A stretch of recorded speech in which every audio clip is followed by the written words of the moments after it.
Hola, bones, soc el Joan Pifarré, fill de pagesos de l'Horta de Lleida, i avui us vull presentar aquest llibre, Secrets de l'Horta.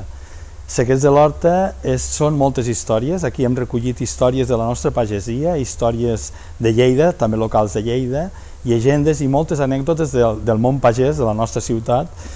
I Secrets de l'Horta el que vol arribar a la gent és a fer estimar l'Horta de Lleida, a descobrir-la, perquè pensem que és una gran desconeguda i val molt la pena descobrir-la, i també expressar aquest cant coral de tanta gent que ha participat en aquest llibre, més de 80 persones que han sigut testimonis d'aquest llibre, que ens han aportat idees, llegendes i històries i que volem compartir amb tots vosaltres. Esperem que us agradi molt.